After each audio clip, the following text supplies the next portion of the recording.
Why do some people completely fall apart when life gets brutal, while others seem to emerge from hell itself even stronger than before? The answer isn't what most self-help gurus tell you. It's not about positive thinking, meditation, or avoiding pain. The secret was discovered over 150 years ago by a German philosopher who spent most of his life battling severe illness, rejection, and mental anguish. Friedrich Nietzsche didn't just theorize about suffering, he lived through it. And what he discovered about resilience will completely change how you handle your darkest moments. Most people have Nietzsche completely wrong. They think he was some dark, depressing nihilist who hated life. The truth is far more shocking. Nietzsche believed that suffering wasn't something to avoid or overcome. It was absolutely essential for becoming who you're meant to be. While other philosophers taught that pain was life's biggest problem, Nietzsche saw it as life's greatest gift. He wrote that without deep suffering, greatness is impossible. Not just unlikely, literally impossible. This wasn't some abstract theory for him.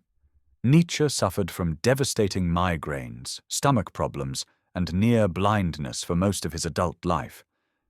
Yet these weren't obstacles to his genius. They were the very foundation of it. The key insight that separates those who crumble from those who become unstoppable isn't about avoiding pain. It's about finding what Nietzsche called your why, a purpose so powerful that it transforms every form of suffering into fuel for your mission. When you have a clear why, pain stops being something that happens to you and becomes something you use. Nietzsche discovered that people with a strong enough reason for living can endure almost any amount of hardship. But here's where it gets really interesting. Your why can't be some shallow goal like money or fame. It has to be something that connects to who you truly are at your core. Without this deep sense of purpose, suffering just breaks you down. With it, suffering builds you up. But Nietzsche didn't stop there. He developed what might be the most radical concept in all of philosophy, amor fati, which literally means love of fate. This isn't just accepting your circumstances or making peace with them. This is actively loving everything that happens to you, including the absolute worst moments of your life. Sounds impossible, right?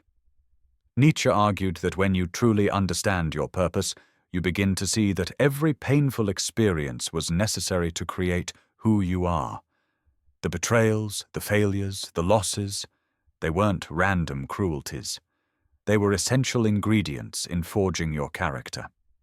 Amor fati means getting to the point where you wouldn't change a single thing about your past, because you understand that removing any piece would unravel the whole tapestry of who you've become.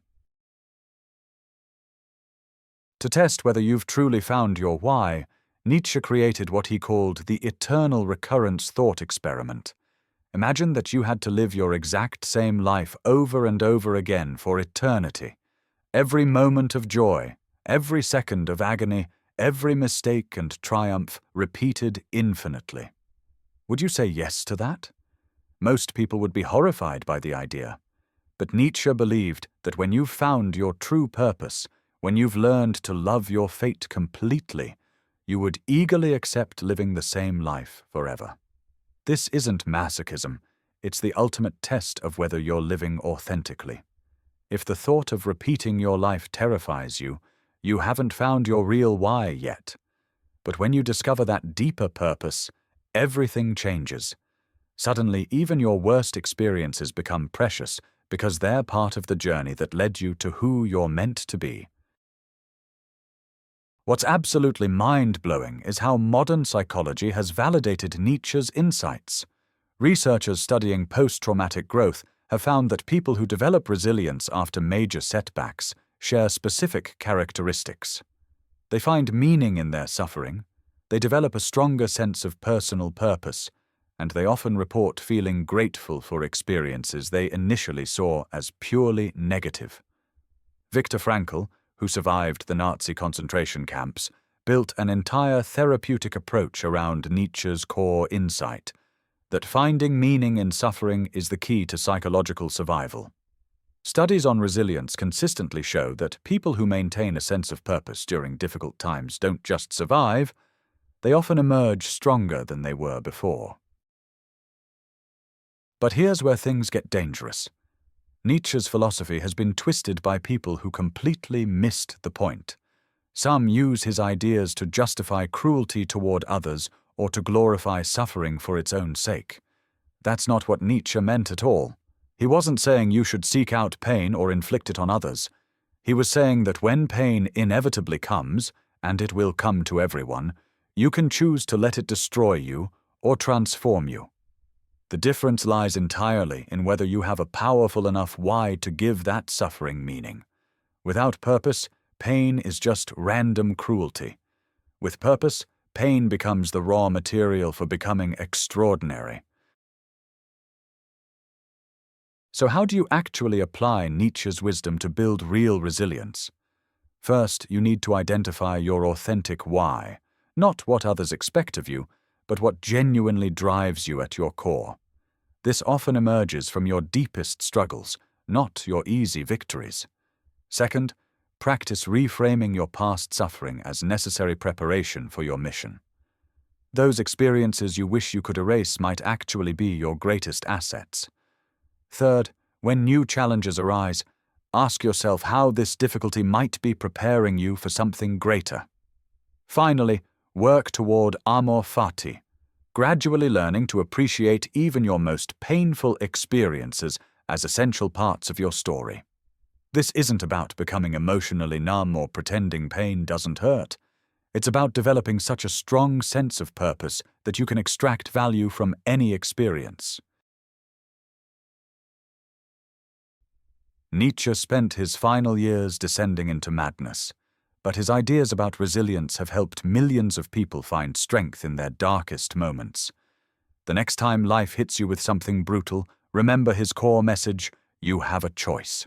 You can let that suffering crush your spirit, or you can use it to forge yourself into someone extraordinary.